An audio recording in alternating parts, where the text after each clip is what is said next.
evening, ladies and gentlemen, and welcome as Para-X presents Keeping the Spirits Alive. This is a show that represents a fresh perspective into the world of paranormal investigating and related topics, and how history plays an important role in keeping the spirits alive.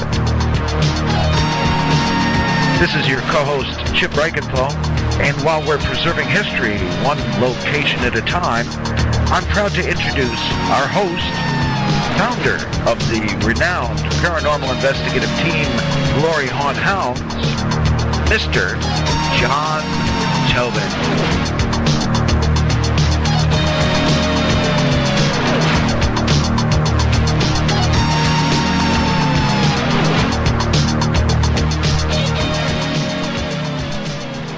Hey, hey, hey. Oh, yeah. Welcome again to another edition of Keeping the Spirits Alive. I am your host, John Tobin. And I'm Chip Reichenthal. Happy Monday night, everybody. Hope everybody's doing well tonight. And I hope I can tell you right now, you're not missing anything of Dancing with the Stars. No, you're not. Or that silly football thing that's going on. Nothing kicks in until the fourth quarter. Yeah, anyway. Good stuff doesn't happen until after we get off the show. So stay with us here, and we're going to have a great show for you this week. We have a three-fer tonight. Yes. We have James Mulcahy from the Poughkeepsie Paranormal Investigations. Very out cool. of Poughkeepsie, New York. They're going to start a new segment we're doing every month called the Spotlight of Para Teams. Yep. So we're excited to introduce him tonight. He's got a cool backstory and also some really cool things that have happened to him that he's done with his group. He's what I would like to call, from what I've been reading, just somebody that spirits or energies really magnate to, like a magnet. Magnate. Mm-hmm. Is that a word? I don't even know. Yeah. But they seem to like him, so he seems to get a lot of good stuff, and we're going to talk to him about that. Then, part two of the three-fer, I'm going to actually have a live tarot card reading with Marla Brooks that I actually won this through an auction. Yes. So I'm excited to do this on the air. Good, bad. Very cool. Yeah, good, bad, or indifferent. Best part about that is I'm leaving the room when he gets this done because I don't want any of my energies to leak in, and so John is creatively finding ways to get rid of me for even a little while. Right, so I will, that's the thing. Every week from now on, I'm going to try to find a segment that Chip will leave the room for. Let's get Chip out That's what the room. segment's actually going to be called. It's called Chip Leaves the Room. No, just kidding. But Marla Brooks is a good way to do it. Absolutely. And what's the third thing? And part three is our new segment we're going to introduce every other week. Philip Brunel from Haunted Society and Massimo's Haunted Productions is going to be on, and he's going to present Para News. Mm-hmm. And the way I understand it, he's going to present a couple of news items for us, and then the third item he's going to present for us will be a little one open for discussion. So that's going to be a cool little segment we're going to have. So we got a jam-packed show. One quick announcement I want to make, then I'm going to hand it over to our weekly Chipism. Yes. I just want to say a special shout-out to Detachment 1, Company 2, 108th Infantry Battalion, coming back home this past weekend from Afghanistan. They're out of Catskill, New York. Tremendous thing that they do for our country, and every single day of my life I thank them for their service to our country, for without them there is no us. So also want to give a quick shout out to my friends again at Chaotic Paranormal. They are planning something really special for that battalion as soon as they're able to do that. They had a little delay in what they wanted to do for them, but I tell you, it's really a heartfelt and professional stand-up thing they're doing. Yes. So kudos out to the 108th Battalion and to Chaotic Paranormal. We salute you. Yeah, we thank you all for that. That's a cool thing, and we appreciate the service of the soldiers who have returned. Thank you for all you've done. Absolutely. Without further ado, I'd like to introduce my co-host, Chip Reichenthal, with this week's Chipism. Thank you, John. And today's Chipism has a bit to do about how our actions affect others. And since I try to instill a positive outlook in these segments, then how about some positive outcomes affecting positive actions? A lot of things seemed to come together when John Tobin and his love, Kathy, and me and my wife, Terry, all went to the Syracuse Paranormal Conference weekend before last in Syracuse, New York. We had the great honor of representing Para-X, which for me really was a great honor. Best of all, we got to see the premieres of two great films, both of which involve something very special, with two previous guests on the Keeping the Spirits Alive show. First up, we got to experience the premiere of the film Please Talk With Me, which deals with the true story, the C2D1 haunting of a gifted student at SUNY Geneseo in western New York. The film, based on the book written by former guest and Para-X show host of the Black Cat Lounge, Reverend Tim Shaw, tells the story of a malevolent haunting which was experienced by a young man, Chris DeCesare, in 1985. The movie is also true with the book, was very poignant and very well done. Keep in mind, in 1985, there wasn't the omnipresence of paranormal shows like there is today. This young man had virtually no one to turn to. Priests, psychologists, friends, so-called specialists of all completely disregarded the experiences of Chris DeCesare. He was haunted indeed, and very much on an island. So eventually the trauma compounded to a point nearly unbearable to a man whose very capable marathon runner acumen nearly got him into the Olympics. The movie did amazing things with the concepts here.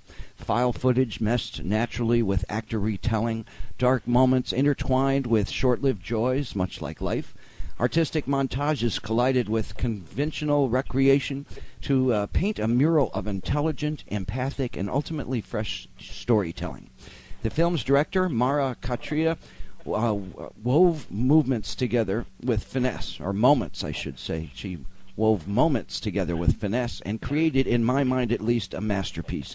The film, not a horror film, not a documentary, not a reimagination, maybe a bit of all these things, but better than each, and the choices director Marla Catria made left this movie so ahead of its time in reference to quality that I want to literally shout from the rooftops how this film should be an example of how to do things right when creating a story of a haunting, including truths, including a believable reality, including compassion, art, and storytelling at its finest. She had the best sources, though. Chris DeCesare and John Jeff Unger were there and are people of unquestionable character. The book, written by the Reverend Tim Shaw, is equally remarkable, top-notch, the quintessential example of quality. The book also should be read by everyone, and in my mind belongs on every coffee table in the world. Part of why I include this film and book in a story about actions having effects is that I stood next to the Reverend Tim Shaw, a former guest, during the viewing, which was without exaggeration the best interactive experience I've ever had. The film is being screened this coming Saturday at the Shanley Hotel in Napanoch, New York, which is owned by the gentleman who was our very first guest on Keeping the Spirits Alive, Sal Nicosa. Next up, the film entitled The Black Dahlia Haunting, which we also saw at Syracuse, was the acting debut for another former guest, Britt Griffith, best known for his recurring role on Sci-Fi Network's hit show Ghost Hunters. When John and I had interviewed Britt, he was at once excited and apprehensive about his film's debut, not having seen himself yet in the movie and not having had any feedback from potential viewers. Britt and the film's cast were on hand at Syracuse, and all were exhilarated the day of the premiere. I am so happy to report that Britt Griffith's acting abilities are not only surprisingly good, but natural. The audience was drawn into his character in the film, and rightfully so. It was clearly evident and very affirming, especially for Britt. The movie was another brilliant example of an extremely well-directed movie, except here the director, Brandon Slagle, gave us a film that should be the new direction of horror. I'm hoping people give themselves a chance to see this movie, truly a diamond in the rough, as it's an example of what new direction the horror genre should be moving toward. Dark, elegant, where action spoke louder than words, though understated, and the ending stays with you, as does the film, long after the film is over. We got to see firsthand how former guest Britt Griffith felt about the outcome of the premiere, and it was even more than what we wished for him. Now, Britt Griffith has been officially cast in a film from Deftone Pictures Studios in Buffalo entitled To Release His Soul. Deftone is the company that made the film Ombus, due for release a year from now, which it's the movie my wife Terry and I were extras in, and where Mike Schiabarassi, the executive producer, was mentioned in a former Chipism as a personal hero of mine. Tying in more formal guest updates, Courtney Maroc of HauntJohns.net, a recurring guest of ours these days, actually posted my ghost story that I read here last week as a Chipism. The movie site IMDb similarly posted a raving review I wrote on behalf of the Black Dahlia Haunting, and the film's director and cast both posted very nice things in my review's regard. Former guest Bruce Tango was very much the topic of conversation at Syracuse, especially while meeting and speaking with Bruce's son, Dave Tango, and cast members Steve Gonsalves and Jason Hawes. One sad note, former guest John Zaffis, very outspoken on the recent passing of his friend and compatriot, Father Andrew Calder. We'll all miss Andrew, I think. To summarize, I really hope that someone in our listening audience can help us in our current dream of helping these films, Please Talk With Me and The Black Dahlia Haunting, get good distribution and or word of mouth. We truly want to see these films hit theaters, hit major distribution, get seen by as many as possible. Check their corresponding Facebook or web pages. See the upcoming screenings if you can. Help us promote these worthy films if you can. And Reverend Tim's book. I'm really hoping this chipism, ultimately about actions having good outcomes, can bring good outcomes to these good films and book and these good people we were fortunate enough to have on John's show, keeping the spirits alive. Speaking of John... Hey, thanks, Chip. That was another great chipism. Thanks so much for that. Thank you, buddy. And I agree on those words 150%. Absolutely agree with everything you had to say there. Just want to make a quick announcement for myself. I'm very pleased and honored to announce a new representation deal that I just signed over this weekend. Oh, yeah? With Ideal Event Management, who is a proud sponsor of ParaX Radio. Ooh. I'm going to be on their roster, I guess you could call nice. it, for lecturing and maybe radio appearances, perhaps, or radio events, I guess, and lecture appearances. I hope to do a lot of great things with Ideal Event Management in 2013. So wow, that's beautiful, John. So thanks, Mark, for the opportunity, and I hope nice. that I can live up to the billing. Thank you. So anyway, without further ado, we've got our Ideal guest. Event Management. They're awesome. Thank you, sir. I got our first guest here on hold. I want to welcome in Mr. James Mulcahy from Poughkeepsie Paranormal Investigations. Right. James, hey, how are you? How's it going? It is going awesome. Sorry for the delay there. It's not really a delay. It's right. our chipism. Sorry for our delay called co-host. Yeah, the co-host there, today. you definitely have to give your shout-outs, and definitely congratulations to you. You know what happens is every week I play cards with Chip, and I lose, and that way he gets to speak for 10 minutes. That's right. Yep. Yep. That's great. The You more need he to stack that loses... deck then. Yeah, I'm gonna have to do something. I don't even know. So hey, I want to thank you very much for being the first guest on our paranormal team spotlight. I appreciate that. You guys have done a lot of good stuff, and we were talking offline about some of the cool things you have coming up. But why don't you fill our listeners in a little bit about yourself and how you got interested in the paranormal? You know, you spoke briefly on this when we talked before, but I think your backstory is really cool. Could you tell the folks about that a little bit? Yeah, well, it started out when I was, I'd say about 8 or 10. I can't remember, the exact year or how old I was, but I'd seen a couple construction workers working in my neighborhood, and where they were working at is, about a 20-foot retaining wall, and I went and asked them if I could, help them, water the sod that they just got done planting, and they said sure. So, I was doing that. So I guess it was time to take a break because everybody stopped working, and at that time they sat on this guardrail that, was on the retaining wall, and the way they were sitting with no hands and everything, big guys, I thought that I could do that too, and apparently I couldn't. So what happened was I evidently fell backwards and hit the pavement on the ground, about 20 feet, like I said. At that point, all I could remember is just seeing myself laying there. All I could see is myself and just whiteness. That's all I could remember. The last thing I recall was waking up on my kitchen table. Apparently, my dad had carried me from the point of impact back to my house and laid me on a kitchen table. And from there, I guess I was rushed to the emergency room, which I only suffered a broken arm from, luckily. Yeah, luckily. Wow, that's... I would have to say, though, most folks, to get a broken arm from a paranormal experience, that's rare. And, certainly, if that happened to me, I would definitely need to know what was going on. So I'm sure that piqued your interest.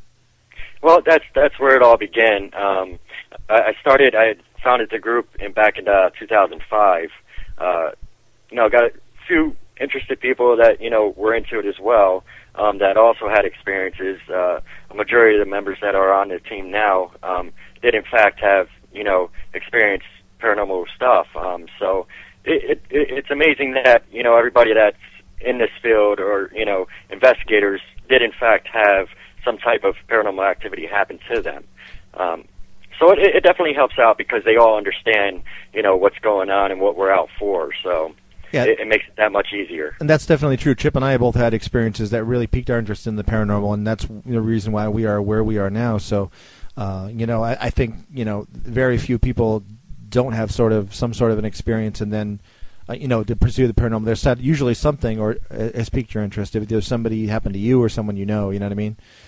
So Exactly. Poughkeepsie Paranormal Investigations. You said 2005. You were founded. You founded the group. Yep. And I know for a fact, because we talked about this before, you have been on My Ghost Story a couple times. We're actually featured on it 3 times.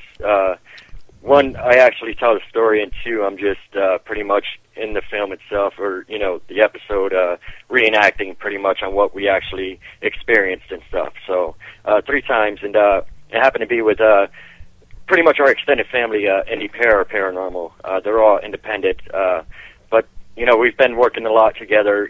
I believe 100% in para unity. And as a matter of fact, this last week it was actually our group, their group, and I actually called in on Ghost Magnets with a Twist. Twist was the special guest on that one as well. So that's cool. I definitely love different people coming in, different groups, because everybody brings something different. Yeah, true. So Twist is a cool guy. He actually called into our first show. Very nice guy, and it's great to have these other so many good groups in New York. I meet more and more all the time, and it's great that we have so much history in this state to investigate in. So let me ask you this: we've focused a lot on the show on history. What's one of your favorite historical locations that you guys have had the chance to investigate? I would have to say that is the Elmendorf Inn, located in Red Hook, New York. Oh. The only reason why I make that one of my favorites is it's the best location to get Class A EVPs out of. So you've got a lot of Class A's out of there? It's just so amazing. So many that I actually had, to try to recreate, what we were doing, what we were saying, everything like that.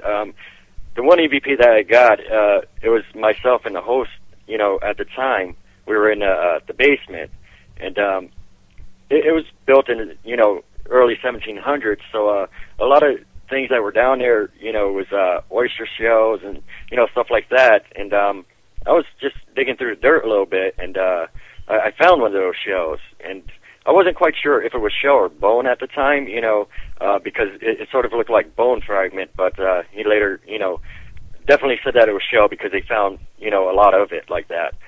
So as we're talking, I'm saying this is probably shell, and then the host is saying, yeah, that's probably shell, and right after that, we caught this Class A EVP saying, that's probably shell, just like that. And it was crystal clear, no enhancements, no nothing. It just, you could hear it perfectly clear. Wow, that's cool. That's definitely cool. That's like right in the moment from what you were saying, and it's agreeing with you. That's very cool.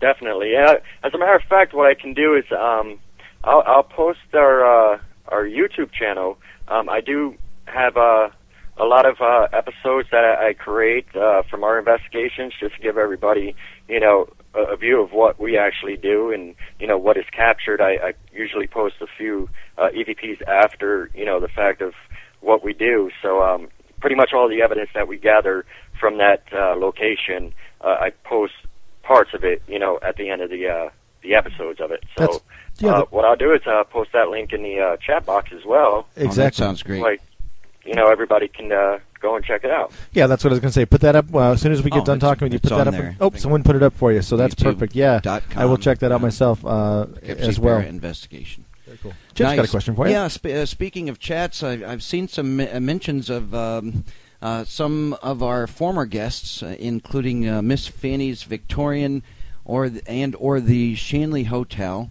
and some of our chatters are wondering your experiences at either or both places.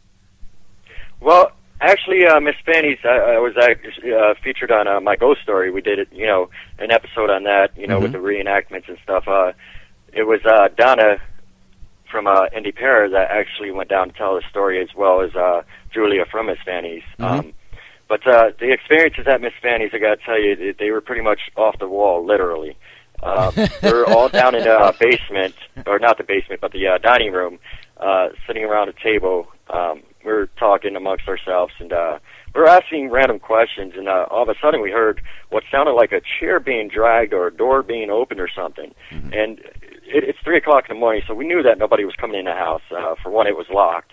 And two, nothing was moved. So we all went upstairs, the second floor, looked around, nothing was misplaced. We go up to the third floor, the attic, and as soon as we step upstairs, there's a closet door. It was ajar, and all the contents that was in that closet were all over the floor, and the pictures on the wall right next to it was kind of crooked. We tried to debunk it as the door hitting the pictures. There's no way that that could have happened. So what knocked the stuff out of the closet and what made those pictures the way they were is beyond us, pretty much. Speaking in that regard of the Miss Fanny's Victorian, when we talked to Julie, we kind of ventured into these butt-pinching ghosts, which was a really fascinating thing, and I know some of that occurred. I was just wondering if you had any personal experiences with any of these, the butt pinchers there. I have not experienced it, but I did witness another investigator, Terry from Indy Para. Okay. She actually got pinched on the tush as we were, doing the EVP session. Chip's actually looking for anybody out there actually listening on Parallax right now or in the chat room. If you've ever had your butt pinched on an investigation, please send Chip a private message. Just because fascinates me. Well, he's just willing to go pretty much anywhere to get his butt pinched, and he's down to asking past lives and spirits for that now. So. It always seems to be a fascinating thing, and I noticed the butt pinchers at Miss Fanny's seems to prefer the ladies. It seems that way. If you're actually, it's only happened to females. If you're actually living and willing to pinch Chip's butt, let us know that too, because he's open to either. Yes, actually. but only between making cigars and coffee can I entertain something like that, though.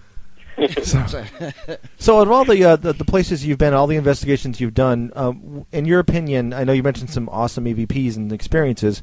What's the best piece of evidence that you've caught, either video or EVP or just personal experience that you can back up? What was the standout thing that's happened to you? There are so many. I mean, there's so many. I've witnessed so much, throughout the course of, our investigations. There's not just one in particular, but several. I mean, I've seen anywhere from, shadow figures to, full-bodied apparitions. I was actually by myself at a local cemetery, just randomly taking pictures, and I actually caught a partial-bodied apparition standing over, a tombstone. I caught shadow figures on video, which the YouTube link that I just posted, you could look at it. It's on that. It's from the Patchett House. So, there's just not just one, there's so many. There's just so many that, I've experienced.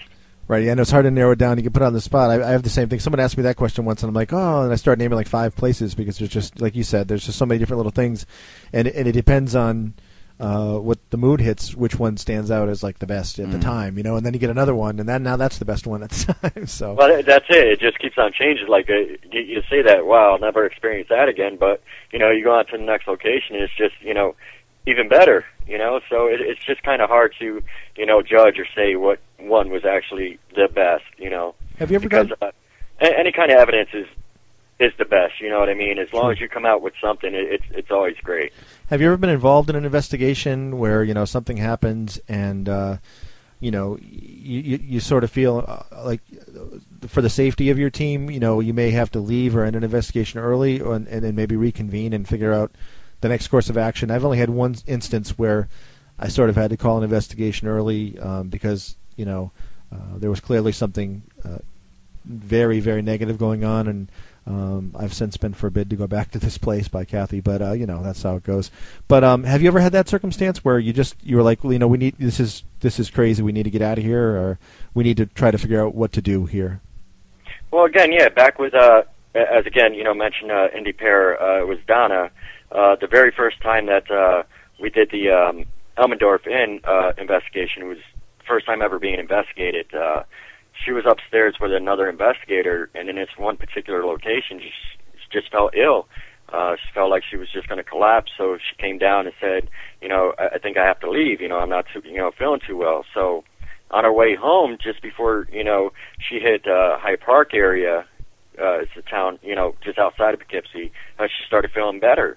So I think that had an effect on her. But the second time we did a revisit there, we had a guest member investigator come with us, and the exact same location, she felt ill. but it wasn't as bad as, Donna's, where she had to actually go home.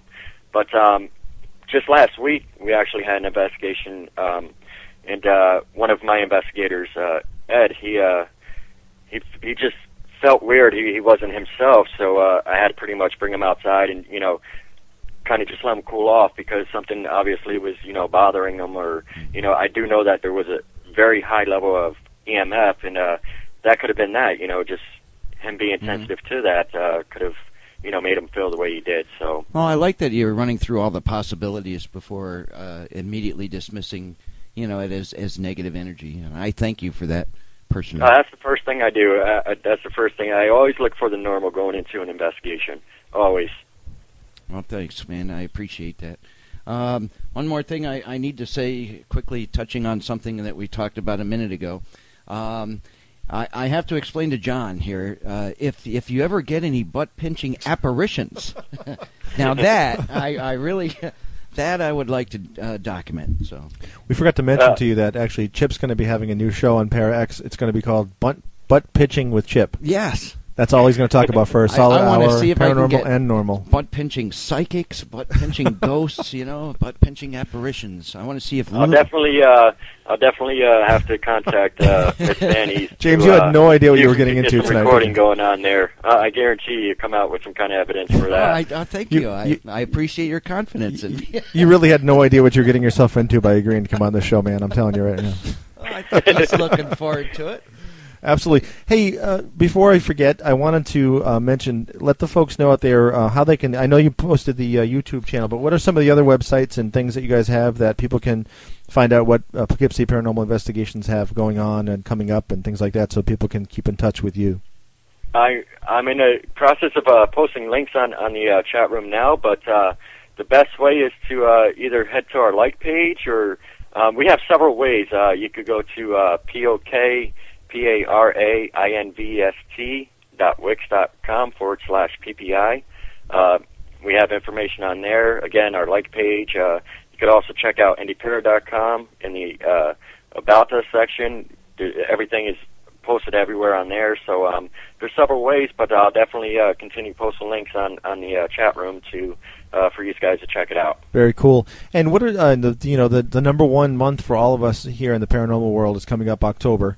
Like the whole month is like a big celebration for us here at Keeping the Spirits Alive and Glory Hunt Hounds in my group. So I'm sure you guys feel the same way. You get the crisp, cool air. It's really the time where things heat up. What do you guys have coming up in October that's going on that's exciting? October 16th, I'm putting together a lecture and a paranormal investigation or ghost hunt. It's going to be located in Saugerties, New York. It's called the Kerstead Homestead. We've done a previous investigation there. It came out with some pretty good results, so it's definitely open up to the community. They're also having a zombie crawl, is what they call it. So the lecture is going to begin at 4 o'clock, so anybody that's in the area or interested in checking us out, definitely head there and, check us out. Well, I can say for sure Chip and I will try to make it down there for that. That sounds like a lot of fun. Also love to see what the rest of the paranormal community is up to and lend our support there. So that'd be a really good time. Any other events or investigations you have coming up that you're looking forward to? Well, yeah, I have a lot coming up. It's just a matter of putting all the dates together. I do have one with Indie Pair. They actually set it up for November 10th. It's at a private home, which was featured on many TV shows. So, I can't quite reveal too much information about that just yet, but we'll definitely have that up on the websites and links and all that stuff as well. Okay, very, very cool.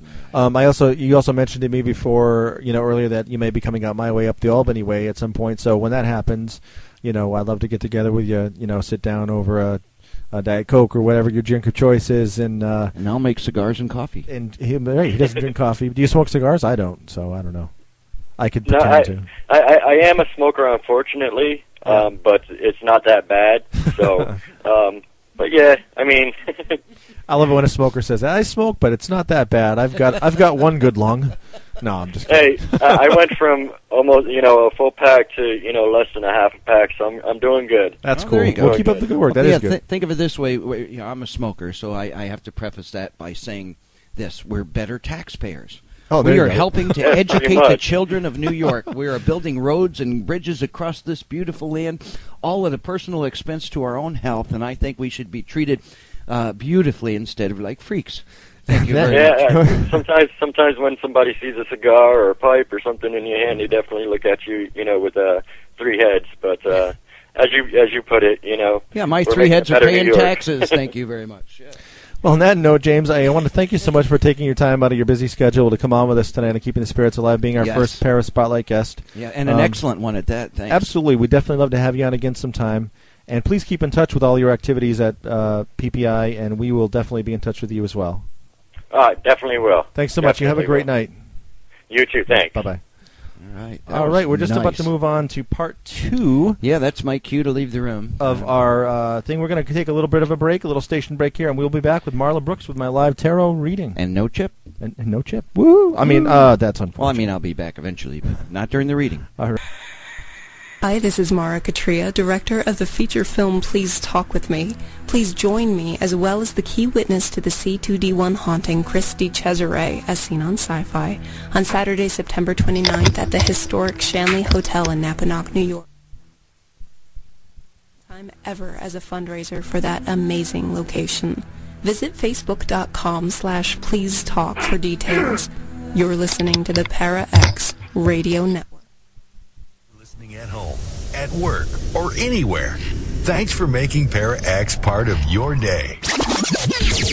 Your source for everything paranormal. Para X. All right, welcome back to Keeping the Spirits Alive. Sorry about me not for shutting off my mic, because I'm not good at... Chip leaves the room and I forget what to do. But anyway, welcome Marla Brooks to the show. Hey Marla, how's it going? Good. How about you? Oh, it is going super good. Thanks so much for joining us on this impromptu notice. Actually, you knew about it for a little bit, but thanks so much for joining us in the middle of a show for a cool little thing. There was an auction to raise money for the Shanley Hotel. I bid on it because I could not resist a tarot reading with you. So I decided, for better or worse, I would do it here live on the air. That's very brave of you. It is very brave of me. So good. Don't hold anything back. Good, bad, or indifferent. I don't hold things back. Oh, good. It's not fair if I would, so. No. Good. I appreciate that. I don't want you to feel like, oh boy, I can't say that to him. He's going to jump out the window if I read that. So I trust you. Well, you're probably on the first floor, so I'm not too worried. I actually am, so we're good. Yeah, okay. See? Must be psychic, too.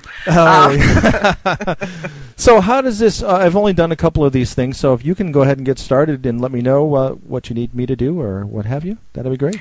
Well, I thought we'd do kind of a general reading, and then if there's any kind of questions that you have throughout, you can certainly jump in and ask them. But I want you to know, and everybody should know this, that a tarot reading is kind of like a roadmap. It just kind of shows you where you're going. It doesn't mean that it's carved in stone, and if you don't like what you hear, you can always change it. It gives you that option. So I think that's kind of the good thing about it. Right. And I kind of need the tarot GPS so I don't get lost. That's just me. not the road maps I'm not so good with. Well, you won't fall off this side of the road even if the GPS kind of screws up, because some of those are kind of dumb, sorry That's to true. say, but No, you're right. I've seen them. Seen them in action, and it kind of is interesting. So I'm just going to lay out some cards, and then we can just kind of take it from there. Very strange. Because, all right, the first card, usually when you shuffle a tarot deck, if a card happens to jump out or pop out, it means read me. Doesn't matter what else you were going to do. Read me. And so I'm just going to have to use that as the querent card. Querent card meaning the card that represents you at this time. Okay. And that was the Three of Swords that came out. And that usually represents kind of tears and woe. The picture on the card is this heart that's got swords stabbing through it. Mm-hmm. So it's kind of suggesting that you have something to mourn about or cry about. Just some kind of a sorrow thing going on there, possibly backstabbing, an affair of the heart, stuff like that. Right. And so it's like you're tense, you're kind of irritable about that, which is what this card represents. And so just, kind of hang on to that, and let's look a little bit deeper. Sure. All right.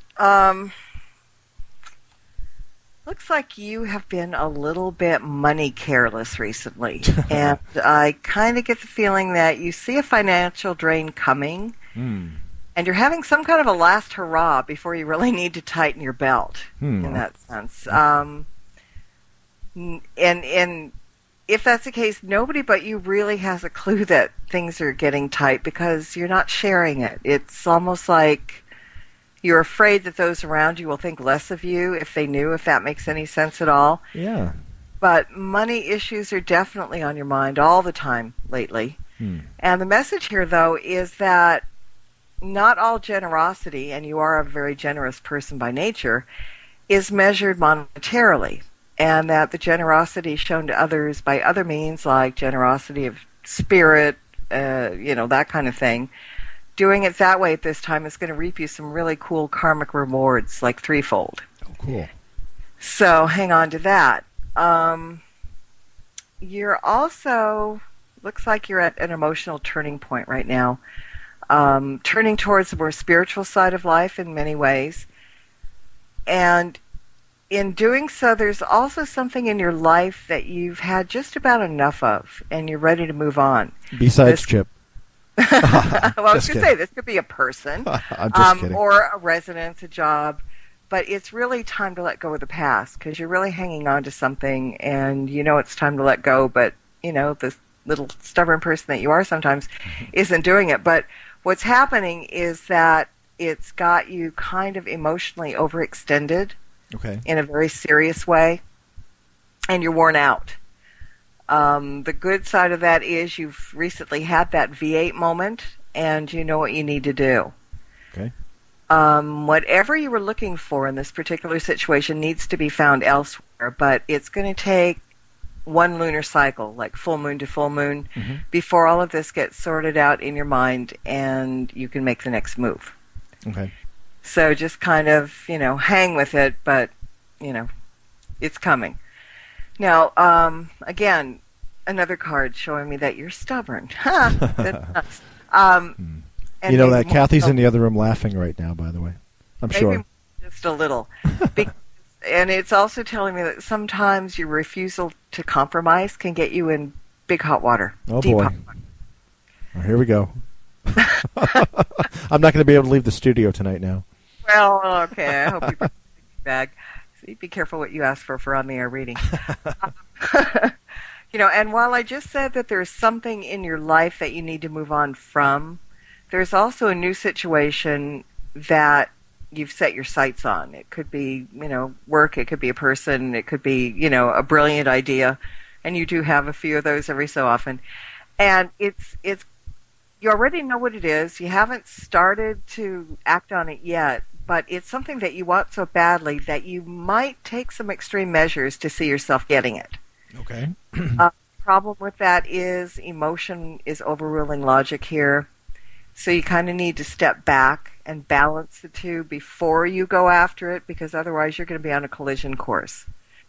What the cards are saying is that if you use your head as well as your heart in this, the end result is in your favor, and there will be reason to celebrate. Okay, good. Yeah. So, any questions? Any?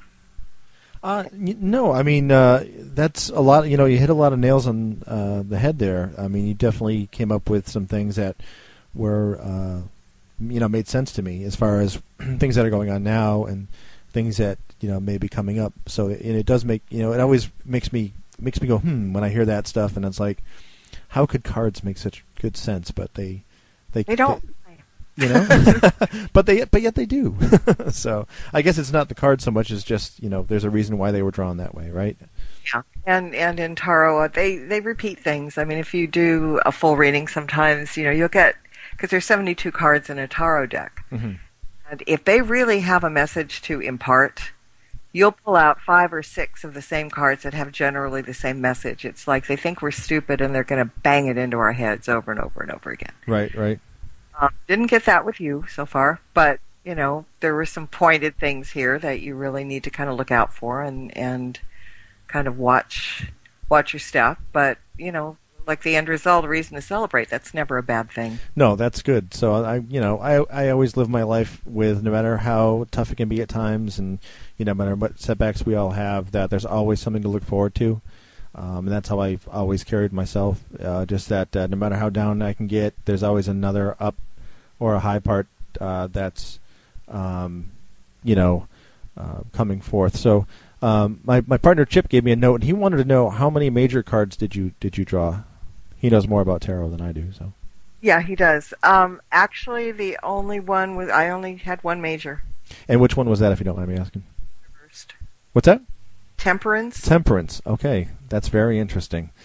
And I only say that's interesting because, well, I won't say why that's interesting, but it's not the first time I've had a reading, and it's not the first time that was the only major card. They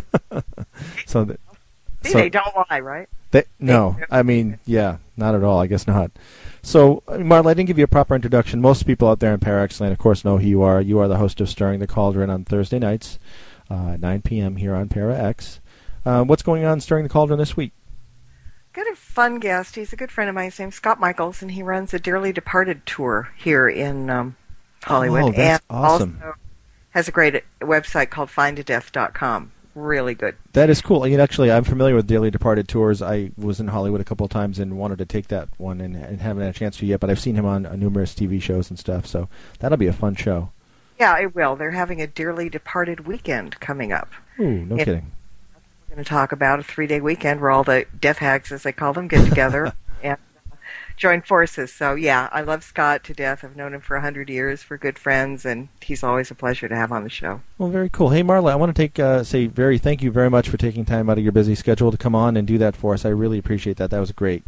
Oh, anytime. It was fun. Thank you for asking. Thanks so much, everybody. Listen to Stirring the Cauldron on Thursday nights right here on Parax at 9 o'clock. Marla, thanks so much, and have a wonderful evening. You too. All right, bye-bye. Thanks. Bye-bye. All right, thanks for that. Was awesome. That was pretty cool. I have to say, I've had another reading recently, and that one was really close to my other reading, so that's, I don't know, kind of freaking me out a little bit. But we do have a very cool segment. I want to welcome Chip back into the room in a moment. He's going to be joining us, and we do have a very cool segment with Philip Brunel from Haunted Society, who I'm going to dial in now with a new segment we've got called the Para News. So let me give Phil a call here, and he'll be on with us in just a moment. I do have his number here somewhere. Here it is. I almost sounded like Elvis there for a minute. Hey, I got Phil on. We're going to win this race. All right, that's my Elvis Presley impersonation. I won't be doing that again anytime soon. Chip has come back into the building. Oh my God! I don't even know. Elvis has not left the building. Elvis has not left the building. Wow. So I'm calling Phil now, and he will graciously join us. We're even going to let you hear the ring, because that's how we roll. Hey, that was a neat reading, by the way. Yeah, that was cool. That's vaguely familiar to me. Yeah, we don't take ourselves too seriously most of the time because, like the Reverend Tim said, there's really no need. That's true. Hey, Philip. Hey, how are you? I'm great. How are you?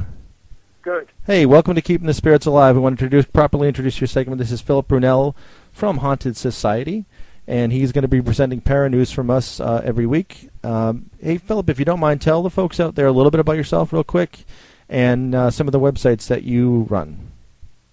Okay. Well, I actually started a website called HauntedSociety.com, which it's primarily a social networking website for pretty much anybody that's interested in the paranormal, ghost hunters, psychics,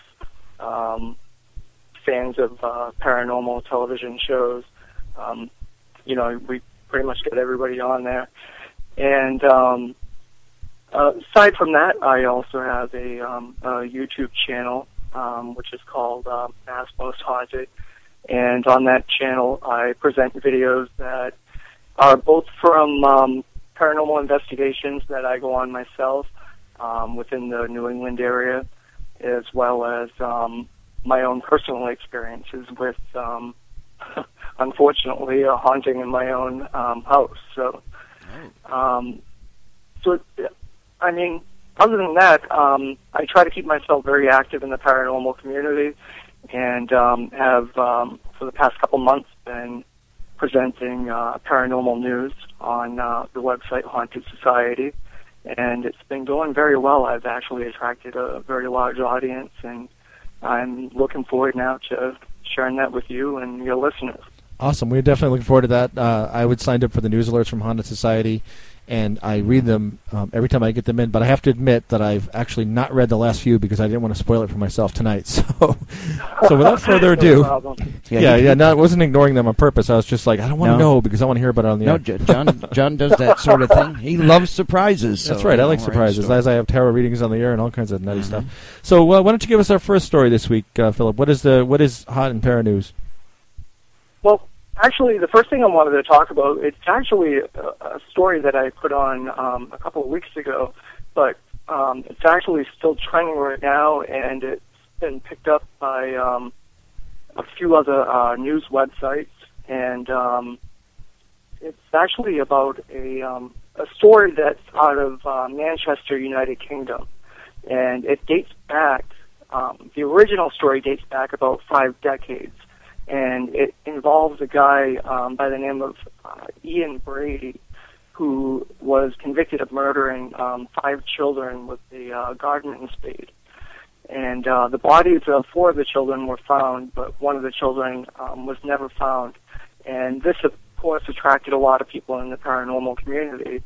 And one of the groups that began investigating this case about a year ago is called Worsley Paranormal Group, and they were pretty persistent and still are on investigating the case right down to trying to find the actual location of where this body of the missing child of nearly 50 years might be. And obviously this has upset the family because they've never had closure of finding the child's body and giving him a proper burial or anything.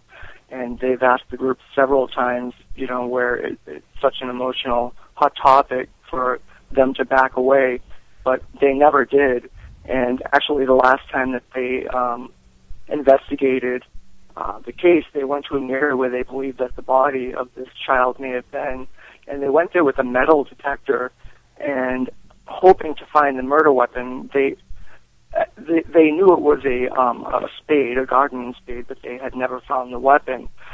And while the group was investigating an area where they believed was connected with the murders or a possible location of the body, they actually were able to find and dig up a gardening spade.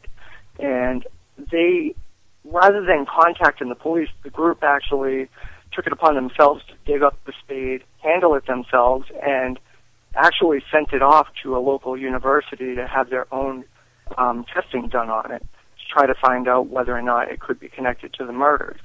And obviously, for legal purposes, if you're going to find a murder weapon, the first thing you want to do is contact the police, because if you're going to be handling it on your own and conducting your own DNA analysis, you're only going to be contaminating the evidence, and any chance of it being connected to the murder, even if anything was found during the testing that would connect it. And this obviously upset the family even more, but the more that the family asked them to back away, the founder of the group actually admitted to me in an interview that it actually motivates her to want to investigate it even further. And it just really brings up the issues of, the moral and ethical standards of ghost hunters and how far they're willing to push the issue of investigating cases, even when they're being unwelcomed by families that are connected to the case, and even crossing boundaries and even breaking the law. So it's been pretty popular, of a story on the website, reaching over 20,000 viewers now, and it's picked up on mainstream media. I know of at least 3 or 4 popular news websites that have picked it up, as well as just over 40 different bloggers that are now talking about it all over the internet. So it's been a hot topic. You make an excellent point about, one thing that makes me think about that is the extent that some of these groups are willing to go even when they're not asked to go there. That's a topic we could have that topic for an entire show. So yeah, it's Exactly. So normally we don't have a three-fer, so I'll have a little bit more time for you. But we do have time for another story, and then we can kind of backtrack real quick and talk about that. So what else is going on in the paranormal news world? Well, right now, Ohio University, they just received $300,000 from the state of Ohio to demolish a historic building on their campus.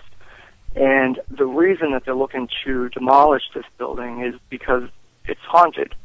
And because of the local folklore and the claims of paranormal activity inside of this building, it's attracting a lot of thrill-seeking students as well as local ghost hunters. And unfortunately, all of these people are all trespassing on the property into this abandoned building and going as far as breaking in. Some of them even vandalizing the building to break in.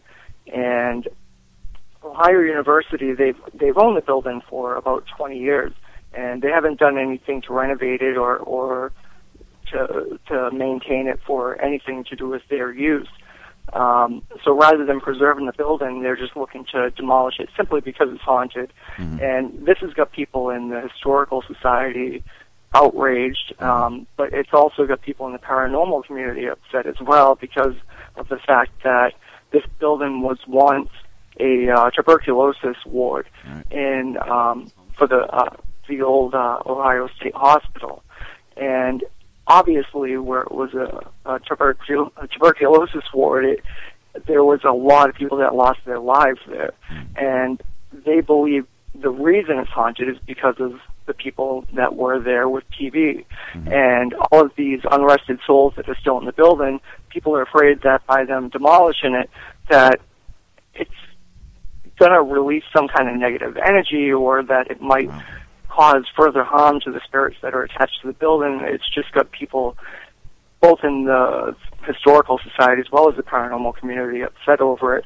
And they'd prefer for Ohio University to use the $300,000 towards renovating this property and doing something useful with the building, or at least maybe, helping out the local community by leasing it out to a local business or something. Right. Yeah.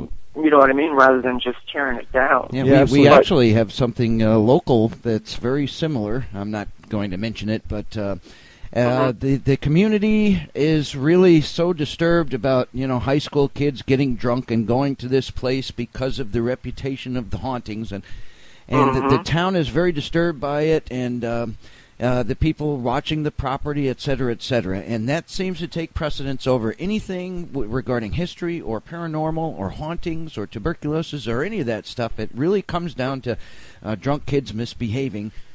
Yeah, and is there, Philip, on this news story, this is one of the ones I was really hoping you'd bring up. That's what Ohio University is saying as well. I mean, they're saying that they're mainly concerned, and it's not that I'm siding with the university or anything, but I do agree. I mean, they're saying that because of the building being so old and never kept up with, that people's safety is at risk every time that they go in there, and that's what they're concerned about, as well as the campus police, their resources being taken up.